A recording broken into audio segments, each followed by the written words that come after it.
ውላጤ የሌለበት አምላካችን እግዚአብሔር በሚያልፈው ዓለም ውስጥ በማያልፍ ጸጋው ስለጠበቀን ይህችን ጊዜ ይህችን ሰዓት ስለሰጠን አምላካችን በድጋሜ ስሙ የተመሰገነ ይሁን።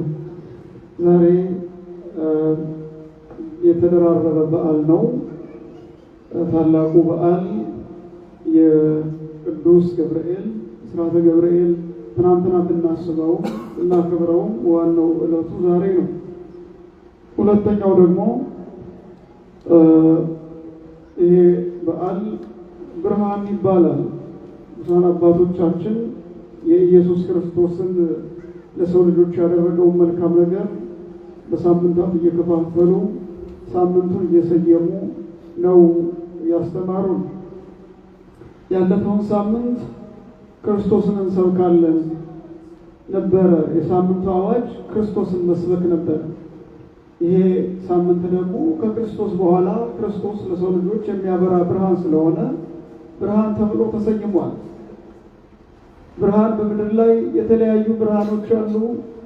የዓይናችን ጨረር የሚያቸው ነገሮች በሙሉ ከእሱ ጋር ውህደት በማድረግ እንድናይ እንችላለን። የፀሐይ ብርሃን አለ። ፀሐይ ብርሃን ከዓይናችን ሲዋሃድ ማየት እንችላለን። ፀሐይ ብርሃኗ ስታልፍ ይጨልማል። በዛ ውስጥ መብራት ስናበራ ዓይናችንና መብራት ሲገናኝ እናያለን። በዚህ ሁሉ በምድር ላይ የምናያቸው ብርሃኖች እንደው የድንቅነታቸውን መጠን ለመለካት ለማመሳሰል ተሞከረ እንጂ ዛሬ የምንጠራው እንድንማረው የተነገረን ብርሃን ግን ከዚህ ሁሉ የተለየ ብርሃን ነው። ከዚህ ሁሉ የተለየ የተመረጠ እኛን የመረጠ ዓለምን የፈጠረ ብርሃን ነው። ይሄ ብርሃን ኢየሱስ ክርስቶስ ይባላል።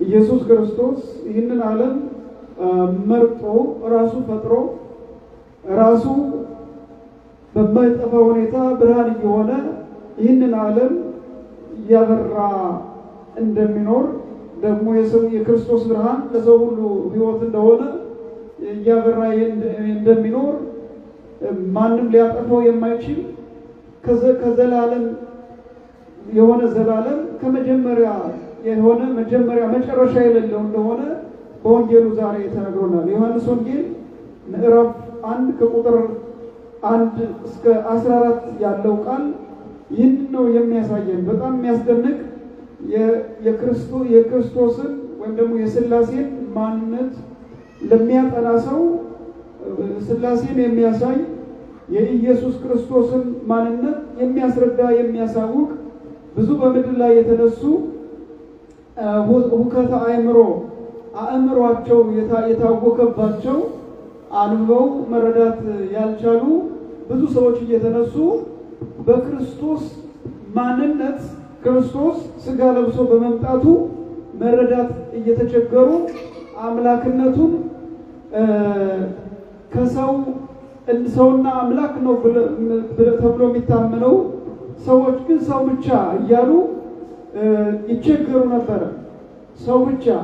ይህንን ትምህርት ኢየሱስ ክርስቶስ ሰው ብቻ እንዳልሆነ ነብይ እንደሚሉት ነብይም ብቻ እንዳልሆነ የሚያስረዳን ይሄ ወንጌል ነው። በዚህ ብርሃን ተብሎ በታወጀው ሳምንት በዚህ ወንጌል ላይ ያስረዳናል። ምን ይላል? በመጀመሪያ ቃል ነበረ ይላል። በመጀመሪያ ምን ነበረ? ቃል ነበረ። ቃልም በእግዚአብሔር ዘንድ ነበረ። ቃልም በማን ዘንድ ነበረ? በእግዚአብሔር ዘንድ ነበረ። ቃልም እግዚአብሔር ነበረ ይላል። ቃል ምን ነበረ? እግዚአብሔር ነበረ። በሥላሴ አስተምሮ ሥላሴን አንድም ሶስትም ነው የምንለው። ሥላሴ አንድም ሶስትም ናቸው። ሁለትነት የሌለባቸው፣ አራትነት የሌለባቸው አንድና ሶስት ብለን ነው የምናምነው። የስም ኩነታቸውን ስንመለከት ሥላሴ ወልድ ቃል ይባላል፣ መንፈስ ቅዱስ እስትንፋስ ይባላል፣ አብ ልብ ይባላል። በወልድ ቃልነት ሁሉም ይናገራሉ። በአብ ልብነት ሁሉም ህልዋን ይሆናሉ። በመንፈስ ቅዱስ እስትንፋስነት ሁሉም ሕይወት ይሆናሉ። ስለዚህ ይህንን አስተምሮ እንግዲህ ስንመለከት አብ ምንድነው? ልብ ነው ብለናል። መንፈስ ቅዱስም እስትንፋስ ነው ብለናል። ወልድ ደግሞ ምን አለ? መልሱ ልላችሁ መተኛት የለም። ሁላችሁ መተኛት ደክሟቸዋል አውቃለሁ፣ እኔም ደክሞኛል። ከእናንተ ጋር ትናንትና ከስር በኩል በፊት ነው የተነሳ ነው፣ ከድካም ነው የመጣ ነው። እዚህ ጋር መሰላቸት አያስፈልግም፣ መከታተል ብቻ ነው። ወልድ በምን ይመሰላል? በቃል ይመሰላል። ስለዚህ ያ ቃል ተብሎ የታወቀው ከተወለደ ብቻ አለመሆኑን ዮሐንስ ይናገራል። ያ ቃል ማን ነበረ ይላል ዮሐንስ። ተከታተሉ። ከዚህ ጋር እግዚአብሔር ቃልም እግዚአብሔር ነበረ፣ በመጀመሪያ ቃል ነበረ። በመጀመሪያ ይላል። መጀመሪያ የሚለው ዓለም ከመፈጠሩ በፊት ያለውን ያሳያል። ከሰው ማንነት መጀመሪያ በፊት ያለውን ሁኔታ ነው የሚያሳየው። ከዛ በፊት ምን ነበረ? ቃል ነበረ። ዛሬ የኢየሱስ ክርስቶስን አምላክነት የማያምኑ ሰዎች እንደሚሉት አይደለም። በግልጽ ይህንን የማያምኑ ሰዎች በሐዲስ ኪዳን ጆቫ ዊትነስ ናቸው። እንደዚሁም የሙስሊሙ ዓለም ይህን አያምኑ። ስለዚህ ምናልባትም ምስክርነት ነውና የእናንተ ስራ ይህንን ማስረዳት ከእናንተ ይጠበቃል። ምክንያቱም ያ ቃል ከድንግል ማርያም ከተወለደ ብቻ ያየነው አይደለም። ከድንግል ማርያም ከመወለዱ በፊት ወንጌል እየነገረ ነው። በመጀመሪያ የነበረ ነው። ያ ቃል የነበረ ነው። መኖሩ ብቻ አይደለም፣ ያ ቃልም እግዚአብሔር ነው። ስለዚህ ስለ እግዚአብሔር ስንናገር ሶስቱንም እግዚአብሔር ብለን ነው የምናምነው አይደለ? እግዚአብሔር አብ፣ እግዚአብሔር ወልድ፣ እግዚአብሔር መንፈስ ቅዱስ። ስለዚህ ይሄ ቃል ምንድነው? ራሱ እግዚአብሔር ነው፣ እግዚአብሔር አይደለም ለሚሉ መናፍቃን ማለት ነው። እየተከታተላችሁ ይሆን? የምስጢረ ሥላሴ አስተምሮ ከበድ ይላል። እንትንም ይጠይቃል፣ ምርመራም ይጠይቃል። እግዚአብሔር አብ፣ እግዚአብሔር ወልድ፣ እግዚአብሔር መንፈስ ቅዱስ። አባቶቻችን አበው ካህናት ሁል ጊዜ በቅድስት ቤተክርስቲያን ይህንን ቃል ይናገሩታል፣ ይጸልዩታል። ጸሎተ ዕጣን የቅዱሳን ሁሉ አገልግሎት በሚያደርግበት በተወደደው የዕጣን መዓዛ ላይ ዕጣኑ ከማቅረባቸው በፊት ምን ይላሉ? እግዚአብሔር አብ፣ እግዚአብሔር ወልድ፣ እግዚአብሔር መንፈስ ቅዱስ ተወከፍ ለነ ዘንተ ዕጣነ። እግዚአብሔር አብ፣ እግዚአብሔር ወልድ፣ እግዚአብሔር መንፈስ ቅዱስ ሆይ ሶስትነታችሁ ዕጣናችን ተቀበልልን ብለው ይጸልያሉ። ሁል ጊዜ በቤተ ክርስቲያን ከማጠንት በፊት አባቶች የሚጸልዩት ጸሎት ነው። ስለዚህ ይሄ ቃል እግዚአብሔር ነበረ። ይሄ ቃል ደግሞ ከመጀመሪያ ነበረ። ይሄ ቃል ደግሞ ሁሉን ያደረገ ቃሉ ሁሉን ያደረገ ስልን ሁሉ ምንድነው ብለን እንመልከት። ሁሉ ማለት ዓለም በሰማይም በምድርም ያለው። በሰማይ 7 ሰማያት አሉ፣ 7 ሰማያት አሉ። በምድርም ከምድር በታች ብዙ አይነት ደረጃዎች አሉ። ሳይንሱ ከቤተ ክርስቲያኒቷ ወስዶት ነው። በርባኖስ የሚባለው እንጦርጦስ፣ በርባኖስ የሚባሉ በሰማይ በምድር በሰማይም 7 ሰማያት አሉ። የእነሱ ዝርዝር ስዘረዝር እንዳይደክማችሁና ሰዓት እንዳልወስድ ሀሳቡን ብቻ ላስረዳችሁ። ስለዚህ በሰማይም በምድርም ያለው ሁሉ በማን ተፈጠረ? በማን ሆነ? በኢየሱስ ክርስቶስ ሆነ። በሰማይ ምድር ላይ ሰማይ ላይ የምናያቸው አእምሯችን የሚያየው ሀሳባችንም የሚረዳው ሳይሆን በርባኖስ ወይም ጦርጦስ እሳት አለ ተብሎ ሲነገር እሳት ውሃ አለ ተብሎ ቤተክርስቲያናችን አስተምረዋል። ሳይንስ ከመወለዱ በፊት ከመፈለስፋው ከመጥራቀው በፊት ቤተክርስቲያንን ታውቀዋለች፣ ታስተምረዋለች። የወጣ ባይሆንም እየተኮረጀባት ነው ሀሳቡ። አሁን ውሃ አለ ብለን ስንል ውሃ ከመሬት በታች ነው የሚወጣው አይደል? በቁፋሮ ይወጣል፣ ውሃ ከመሬት በታች ይገኛል። እሳት አለ እንላለን አይደል? ለማረጋገጥ ኤርታሌ ሄዶ ማረጋገጥ ይቻላል። ለመሬት በታች እሳት አለ። እሳተ ገሞራ የሚባለው እኮ ዝም ብሎ አይደለም። ያንን ማን እንዲጸና በያለበት እንዲቆም ማን አደረገው ብለን ያልን እንደሆነ ኢየሱስ ክርስቶስ። ሁሉ አለበት እንዳይጠና ባህርን ራሱ ፈጠረ። ከእይታ ደዌ ወሰደኪ ባህርን የሁሉንም የእሱንም እያንዳንዳችሁ ሁላችሁ ከደንበራችሁ እንዳትተላለፉ ብሎ እግዚአብሔር ፈጠረ። ሁሉ በእርሱ ሆነ ማለት ይሄ ነው። አሁን እኛ ባህር ላይ ነው የሀገር ባህር ላይ ነው የሚኖረው አይደለ? አንድ ቀን ነፋስ ቢነሳ ሊሸፍረን ይችላል። ግን እሱ እንዳይነሳ እንዳይሆን እግዚአብሔር ምን አለ? እይታደው መውሰድ ሁላችሁም ከደንበራችሁ ከወሰናችሁ አትለፉ አላችሁ። ማን? እግዚአብሔር በቃሉ። በእግዚአብሔር ቃልነት ማንና ማን አሉ? መንፈስ ቅዱስና ወልድ አሉ። በቃሉ ይናገራሉ ብለናል አይደለ? ስለዚህ ዛሬ ሁሉ በእርሱ ሆነ። ይህ የምናየው የሰው ልጅ ሰው ሆኖ እንዲፈጠር የሰው ልጅ ሰው ይሁን ዓለም እንደዚህ አልነበረም ቀርጿ ሰማዩን ሰማይ ምድሩን ምድር ይሁን ብሎ የለየው እግዚአብሔር በቃሉ ነው።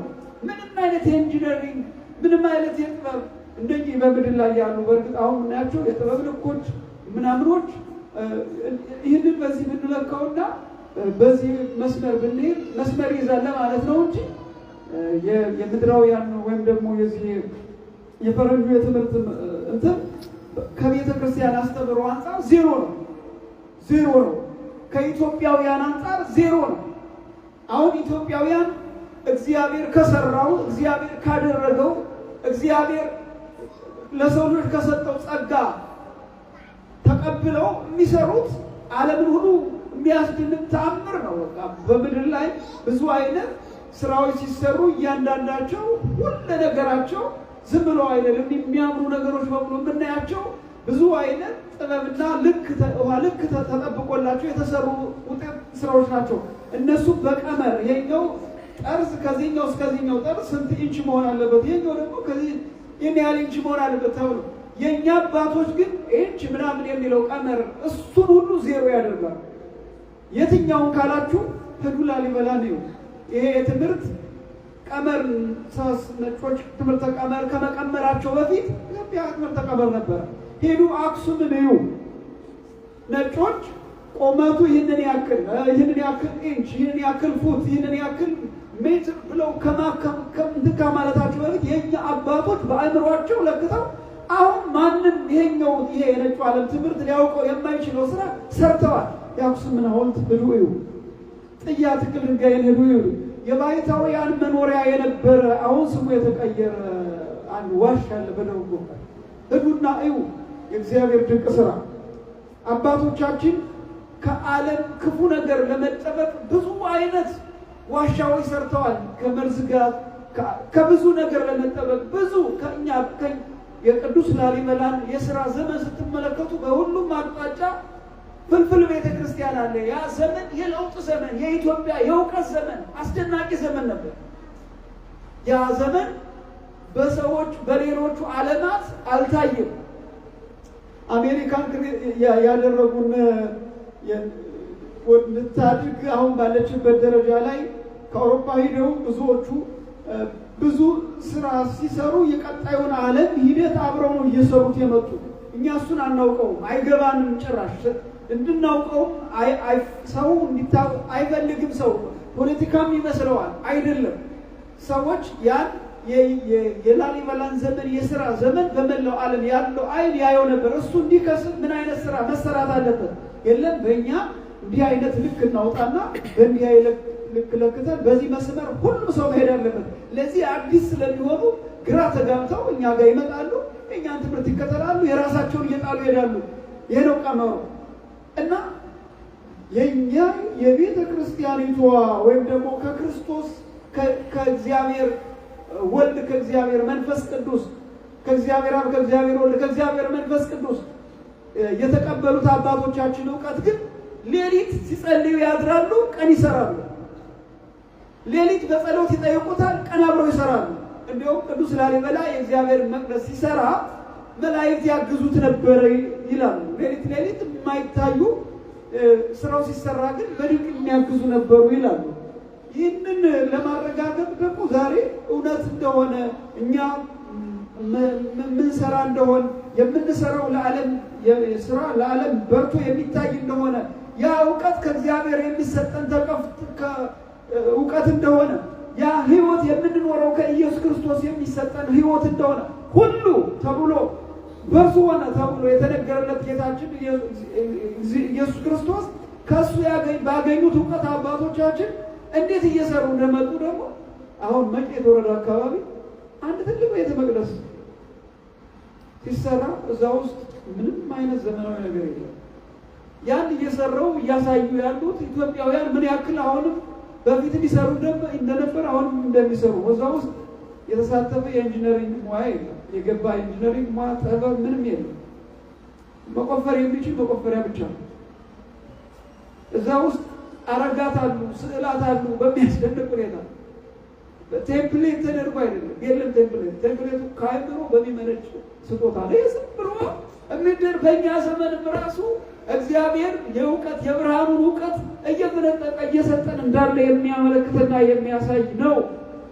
ስለዚህ ይህንን ተረድቶ መስራት ሊያቅት መጠበቅ አስፈላጊ ነው እና ከእግዚአብሔር ሁሉ በእርሱ ሆነ ከሆነው አንዳች እንኳን ያለ እርሱ ምንም አልሆነም። ሁሉ በእርሱ ሆነ፣ በእርሱም ሕይወትም ነበረች፣ ሕይወትም የሰው ብርሃን ነበረች። ሕይወት የሰው ብርሃን ነበረች፣ ጨለማ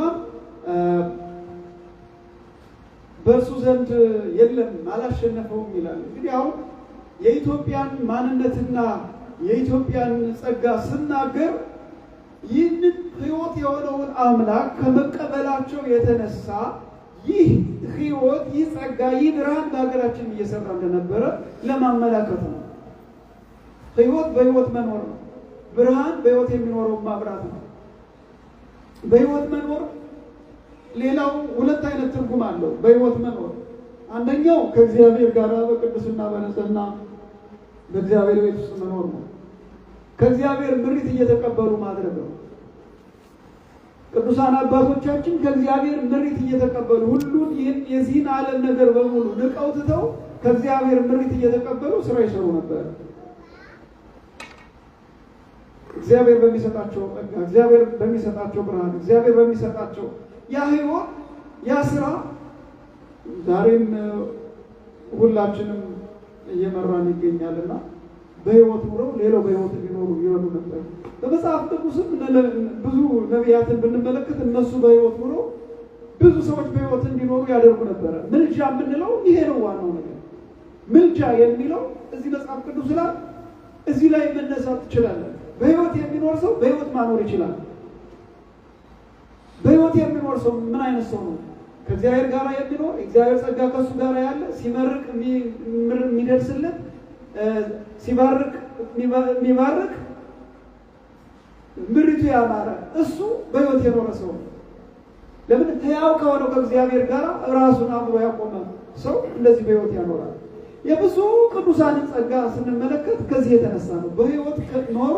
እነሱ ደግሞ በሕይወት ላይ የኖሩ ለሌሉት ምልጃን አማለሉ፣ የምልጃን ስራ ሰሩ እና በሕይወት የማይኖር ሰው ሕይወት ለሌለው ሰው ስራ መስራት አይችልም። ምንድን ነው በሕይወት የምትለው ብላችሁ እያላችሁ ከሆነ መንፈሳዊ ሕይወት ነው። ሌላው ሁለተኛው በሕይወት አለመኖር በስጋ መለየት ነው። ጌታችን ኢየሱስ ክርስቶስ ለአንድ ደቀ መዝሙር ነግሮታል። አባቴ ቀብር የለምታ ብሎ ሲለው ህድግቦሙ ለምውታን ይቅበሩ ምውታን ይሆሙ። እዚህ ቃል ላይ ሁለት የሞቱ ሰዎች እንዳሉ እናገኛለን። አንደኛው በሕይወተ ስጋ የሌለ ነው፣ አንደኛው ደግሞ በሕይወተ ስጋ ያለ ነው። ኢየሱስ ክርስቶስ ህድግቦሙ ይቅበሩ ምውታን ይሆሙ፣ ተዋቸው፣ ሙታናቸውን ሙታን ይቅበሯቸው ማለት ኃጢአተኛውን ኃጢአተኛ ይቅበረው፣ አንተ በሕይወት ነው እያለ ያለው ና ተከተለኝ በሕይወት ኑር ማለት ነው። አያችሁ በሕይወት የሚለው ገባችሁ? ዛሬም እኛ ድሉን አግኝተነው ከእግዚአብሔር ጋር ብሌትም በቀንም በጸሎት በቅድስና በፍቅር ካለ ለተቸገሩ ሰዎች ቁጭ ብለን ሲጣሉ ማስታረቅ እንችላለን። እንዳይጣሉ ማድረግ አይቻልም። በዚህ ምድር ላይ ጠብ ሊኖር ይችላል ብሎ አይታሰብም። በዚህ ምድር ላይ ጥላቻ አለ፣ መገጫጨት አለ። ነገር ግን ያን ጥላቻ እንዳይኖር መከላከልና ከኖረ ደግሞ በእግዚአብሔር ቃል በይቅርታ ማረም ማስተካከል ይቻላል። አሁን እዚህ ላይ ትልቅ ኦርቶዶክሳውያን የክርስቲያኑ ዓለም እየተረዳው ያልሆነ አንድ ነገር አለ። ሰው ቤተክርስቲያን ላይ በቤተክርስቲያን ዙሪያ የሚንቀሳቀሱ ሰዎችን ሲያዩ በቃ እነሱን ፍጹም የማይጣሉ መላኮች የማይጋጩ አድርገው ይስላሉ። የሆነ ሰዓት ደግሞ የሆነ ነገር ሲያዩ አይ ከዚህ በኋላማ እገሌም እንደዚህ ሆኗል ከገሌ በኋላ ምን ዋጋ አለው ይላል። ይህ ትክክል አይደለም። ሰው መላካዊ ባህሪ አይደለም ያለው። ሰው ሰዋዊ ባህሪ ነው ያለው። ሰው መላካዊ መሆን ይችላል። ሰው የእግዚአብሔርን ጸጋና ክብር ተቀብሎ ማቀበል ይችላል። ሰው በሌላ መልኩ ሲከፋ ደግሞ ከሰይጣንም ይከፋል። ስለዚህ በሁለቱ ጎራ ያለውን መርጦና ለይቶ መኖር የተሻለ ነው። አሁን እዚህ ጋር ቤተክርስቲያን እያስተማረችን ያለ ህይወት ያለው ማንኛውም በምድር ላይ አለ የምንለው ህይወት ካለ ከኢየሱስ ክርስቶስ የተነሳ ነው። ከሱ ጋር የሚሰጠውን ህይወት ውሰዱ ነው የምትለው ቤተክርስቲያን። በምን እንውሰድ? በንስሐ፣ በይቅርታ፣ በጸጸት፣ ራስን ዝቅ በማድረግ ልብን ስብር በማድረግ የሚመለከተው ነገር ብቻ በመስራት። በተለይ በዚህ ዘመን ሰው የማይመለከተው የድፍረት በጣም በርክቷል። በቃ የማይመለከተው ሁሉ መሆን ይፈልጋል። ቄስ ሳይሆን ቄስ መሆን ይፈልጋል። ዲያቆን ሳይሆን ዲያቆን መሆን ይፈልጋል። ነውር ነው። ነውር ብቻ አይደለም ኃጢአት ነው። እኔ ለዚህ ቤተክርስቲያን እኔ ለእግዚአብሔር እንዴት አድርጌ ነው መቅረብ ያለብኝ ብሎ ማሰብ ያስፈልጋል። የእግዚአብሔር ቤት መድረኩ በራሱ ቃሉ የሚተላለፍበት የሰማይ ኤምባሲያችን ነው። እሱን እንዴት አድርጌ ነው እኔ ማከብረው? አሁን እዚህ መካከል ከኔ የተሻላችሁ መናገር የምትችሉ ትኖሩ ይችላላችሁ፣ ግን ተነሳችሁ አትናገሩም። ለምን? ስርዓቱ አይደለም። እናንተ አይንተ እግዚአብሔር አይደላችሁ። እናንተ ምእመን ማለት አማኝ ማለት ነው። አማኞች ናችሁ። ማንን የምታምኑ? እግዚአብሔር። እኔስ የምታምኑትን አምላክ በየቀኑ የማሳይ የምመራ ኖላዊ ነኝ። ኖላዊ በሚመጣው ሳምንት ኖላዊ ይባላል፣ ጠባቂ ማለት ነው። እናንተን የምጠብቅ በዚህ ተሰማሩ፣ በዚህ ሂዱ፣ በዚህ ብትሄዱ ጥሩ ነው፣ በዚህ ብትሄዱ ደግሞ ጥሩ አይደለም የሚል መልእክት የምንሰጥ ነው። ከዜናዊ ጋር ታያይዙት። ጠቅላላ ካህናትና ዲያቆናት እንደዛ ናቸው። ካህናቱ አስተማሪዎች፣ ወንጌል ሰባኪዎች ናቸው። የኛ ስራ ወንጌል መስበክ ብቻ ነው። ወንጌል መስበክ። ምን ይላል ቅዱስ ጳውሎስ? ዕለት ዕለት የጌታዬን የአምላኬን ቃል ላልሰሙ ለተቸገሩ ለነርሱ ጨነቃለሁ ዘወትር። ቆሮንቶስ 11 ላይ ቁጥር 28 ላይ ገብታችሁ እሱ ነው የሚያስጨንቀኝ፣ የኔ ጉዳይ አይደለም የሚያስጨንቀኝ የምእመናን ጉዳይ ነው ይላል። አሁን የምእመናን ጉዳይ ልጁ የሚያስጨንቀው ማለት የወለዳችሁ ልጅ ጥሩ ሆኖ እንዲያድግላችሁ ትፈልጋላችሁ። ወጥቶ በትምህርቱ ከማህበረሰቡ ጋር አገልግሎ ሲሰጥ ጥሩ ስነ ምግባር ያለው ሰው ነው እንዲባላችሁ ትፈልጋላችሁ። ቤተክርስቲያንም እንደዛ ነው የምትጨነቀው። ሰው የሚመሰክርለት ጥሩ ሰው ትፈልጋለች። ያ ነገር የሚገኘው ደግሞ ከህይወት ነው። ያ ህይወት የሚመጣው ከኢየሱስ ክርስቶስ ነው። ያን ህይወት ለመውሰድ ምን ያስፈልጋል?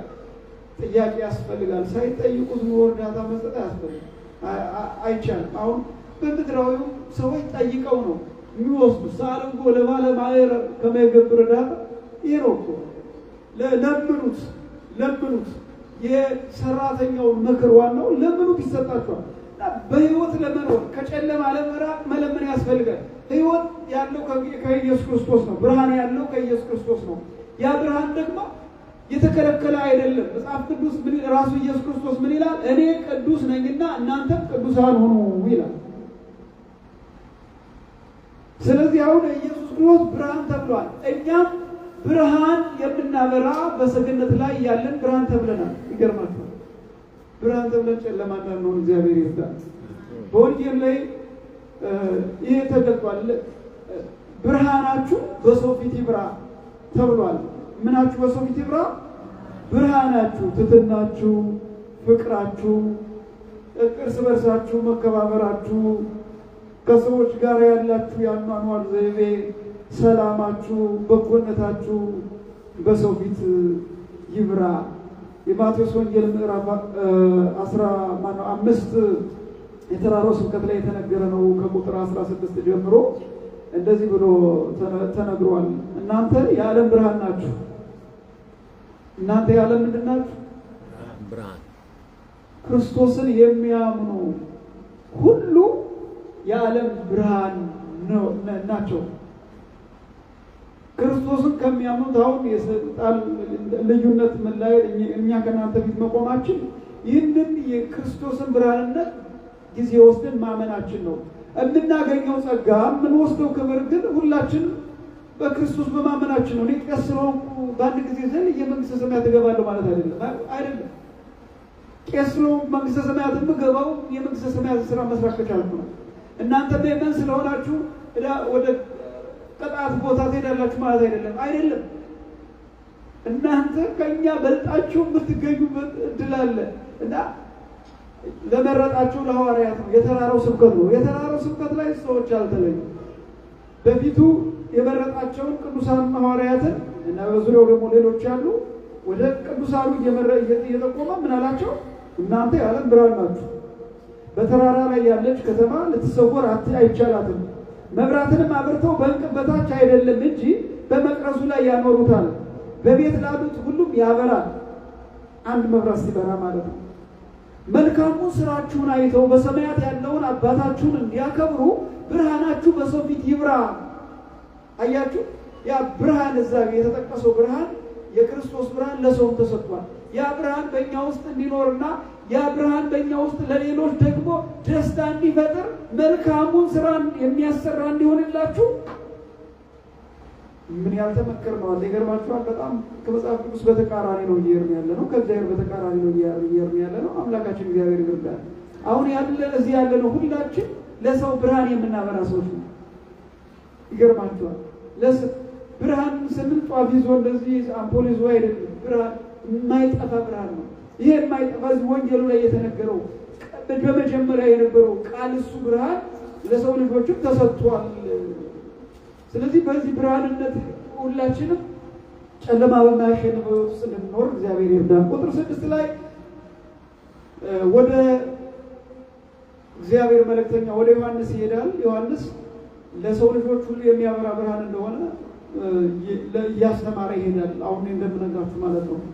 እስከ ቁጥር 9 እዩት። ምስክር ነኝ ነው የሚለው። ቁጥር 9 ላይ የተናገረውን እንገራችሁ። ለሰው ሁሉ የሚያበራ እውነተኛ ብርሃን ወደ ዓለም ይመጣ ነበረ። በዓለም ነበረ። ዓለሙም በእርሱ ሆነ፣ ዓለሙም አላወቀውም ይላል። በዓለም ነበረ። ኢየሱስ ክርስቶስ ቅድመ ዓለም መኖሩን ነው የሚያሳየው። እዚህ ጋር ወደ ዓለም የሚመጣው ብርሃን ቅድመ ዓለም ነበረ ዮሐንስ ሲመሰክር፣ ዓለሙ ግን አላወቀውም። ይሄ ነው ችግሩ። ዓለሙ አላወቀው። በዚህ ሰዓትም ዓለም በጅቶ እየሰራ ያለው የሰይጣንን ስራ እንጂ የእግዚአብሔርን ስራ አይደለም። እግዚአብሔር ከክፉ ሁሉ ይሰውረን። ታሪኩ ሰፋ ያለ ነው። በሐዋርያት ሥራ በሁለተኛው ዲያቆን ይሄ መጀመሪያው ካህን የተነበበ ነው።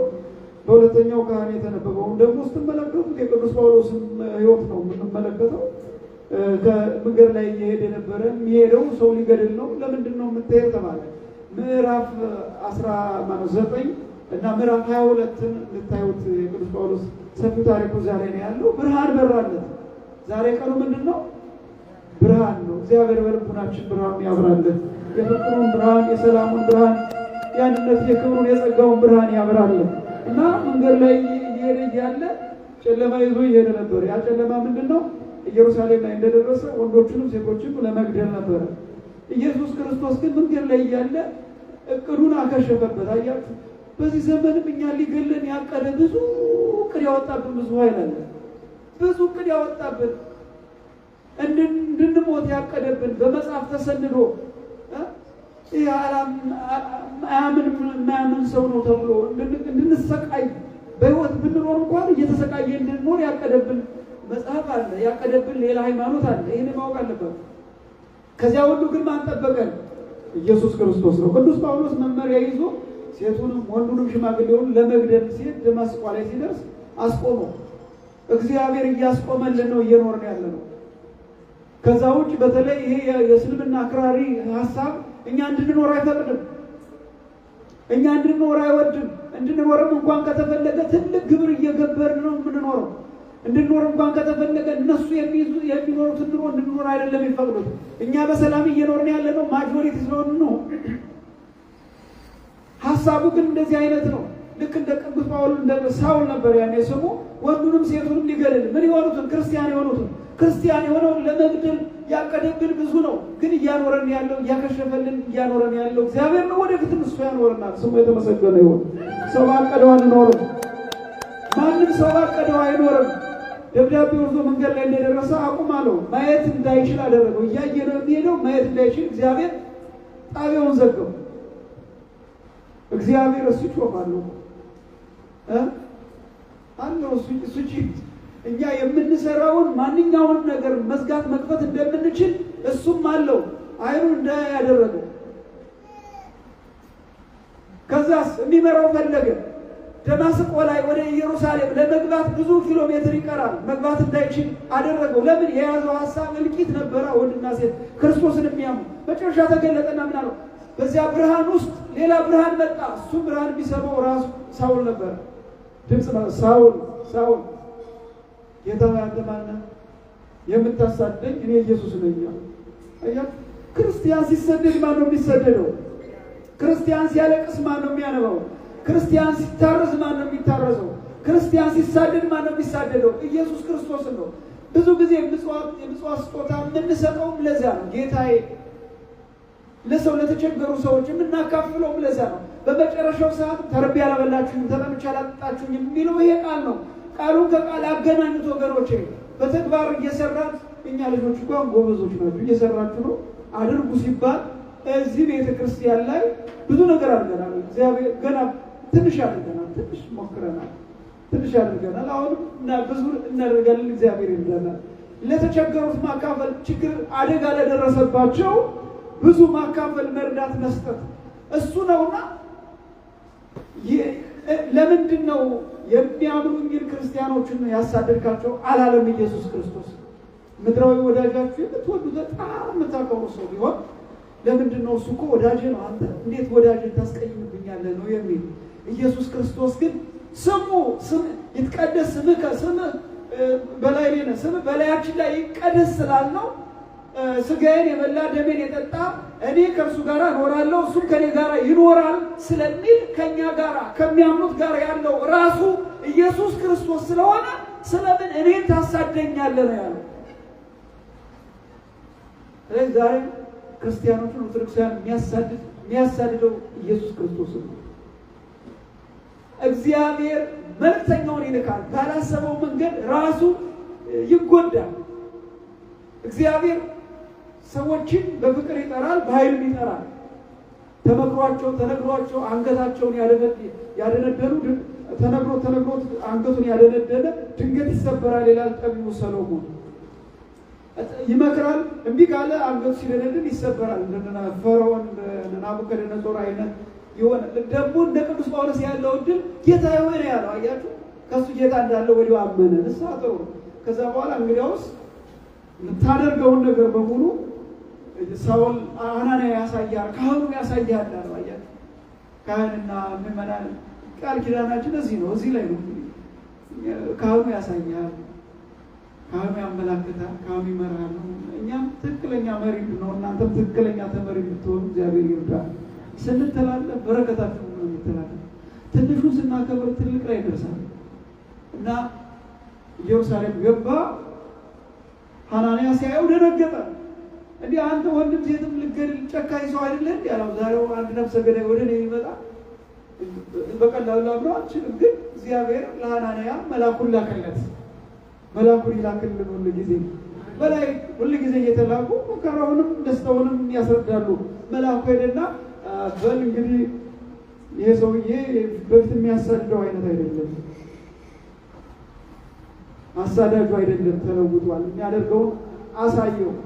እግዚአብሔር በሐሳቡ ገለጠለት። ከዛ በኋላ ለጸለየለት፣ ወደ እግዚአብሔር ጸለየለት ሐናንያ ካህኑ። ከዚያ አይኑ ታውሮ የነበረው ከጥቂት ቀናት በኋላ አይኑ ላይ እንደ ቅርፊት ወደቀለት ይላል። አምላካችን የተመሰገነ ይሁን።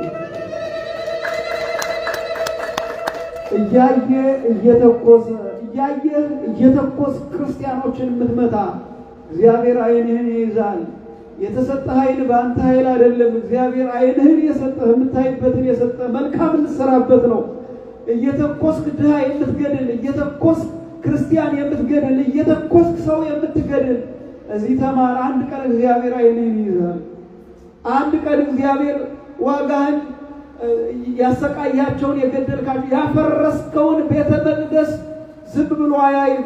ሰው የክርስቶስ የእግዚአብሔር ቤተ መቅደስ ነው። ሞኙ በሰው ሀገር በሰው አንድ ተራ ሰው በጻፈው ጽሑፍ ሰው ገሎ በሰማይ ሚስት አግብቶ መኖር የለም። ሰው ገሎ በሰማይ ሌላ ሕይወት መኖር የለም። ሰው ገሎ በሰማይ ያለው ገሃነም ብቻ ነው። ሰው ገሎ በሰማይ ያለው ገሃነም ብቻ ነው። እንኳን ሃይማኖት ነኝ የሚል ሰዎች እንኳን ኮሚኒስቶች እንኳን በአንድ ላይ ተሰባስበው ሰው በሰውነቱ መጎዳት የለበትም የሚል ሂውማን ራይት አዘጋጅተው እየታገሉ ነው። እንኳን እምነት ምን አይነት እምነት ነው በሰው ደም የሚደሰት? እና የእግዚአብሔር ልጆች ሕይወት የሆነው ብርሃን ከሰው ልብ ሲወጣ የሚገባው ጨለማ ስለሆነ የጨለማው ኃይል ደግሞ ዲያብሎስ ስለሆነ የዲያብሎስን ኃይል በብርሃኑ እንድታወጡ የዲያብሎስን ሐሳብ በብርሃኑ እንድትቃወሙ ለማሳሰብ ነው ቤተክርስቲያን ዛሬ ብርሃን ብላ ያስተማረችን። ስለነበረን ሁሉ ስሙ የተመሰገነ ይሁን። ልበ አምላክ ዳዊት ፈኑ ብርሃነከ ወጽድቀከ እማንቱ ይብርሃኒ ብርሃንን ከላይ ላክልን እነሱ ይምሩኝ ይላል። ስለዚህ ይሄ ጸሎት ነው። ዛሬም የክርስቶስ ብርሃን ወደኛ እንዲመጣ ሁላችንም እንድንጸልይ እግዚአብሔር ይርዳን። ትጸልያላችሁ? ኢየሱስ ክርስቶስ ሆይ ብርሃንን ላክልኝ እኔ ደካማ ነኝ ትላላችሁ? ጧትና ማታ እንደዚያ ትላላችሁ? በሉ በድንግል ማርያም ይዣችሁ። ይህን የማይል ሰው ክርስቲያን አይደለም። በነገራችን እግዚአብሔር በጸጋው የሚያኖረው ነው እንጂ ጧት ሲነሳ ተመስገን አምላኬ እኔ ተኝቼ ሳለ ጨለማ ነበር፣ አሁን ግን ስነሳ አብርተህ ጠበቅከኝ፣ አመሰግንሃለሁ፣ ቀኔ በስም የተባረከ ይሁንልኝ በሉት። ውስጣችሁ በደስታ ይሞላል። ምክንያቱም ከክርስቶስ ጋር ስለምትያዙ ስለምትገናኙ። ስትተኙም አምላኬ ሆይ ተመስገን፣ ሌሊቱ በስም የተባረከ ይሁን፣ ስለሰጠኝ ነገር ሁሉ አመሰግናለሁ፣ ሕይወት ጸጋ ከኔ ጋር ይሁን በሉት። ለውጥ በሕይወታችሁ ይኖራል። ዝም ብሎ መተኛት ዝም ብሎ መነሳት ሕይወት የሌለው ሰው ነው። በነገራችን ላይ እንደዚያ እንዳታደርጉ። የትምህርቱ ዓላማ ይሄ ነው፣ መድረክ ለመሸፈን አይደለም። አሁን እንደዚህ ሰዓት ይህን እያስተማርን ያለ ነው። ሌላው ብስራተ ገብርኤል ነው። ሰው ምድር በጨለማ በነበረ ሰዓት ቅድስት ከሆኑ ቤተሰብ ቅድስት የሆነች ድንግል ማርያም አምላኳን የወለደች ድንግል ማርያም መልአኩ ቅዱስ ገብርኤል ሐርና ወርቅ እያስማማች እያለ መጥቶ ብስራት የተነገረበት በዓል ነው። ትናንትና የሚታሰበው በእግዚአብሔር ያመኑ ቅዱሳን የሚታሰባሉ፣ ይነሳሉ። መቼስ ትናንትና ስለነበራችሁ አልደግሞም ከሰዓቱ አንፃር የዛሬው እዚህ ላይ ይበቃናል። የዛሬው ርዕሳችን ምንድን ነበረ? ብርሃን። ብርሃን በሉ እስኪ። ብርሃን የክርስቶስ ብርሃን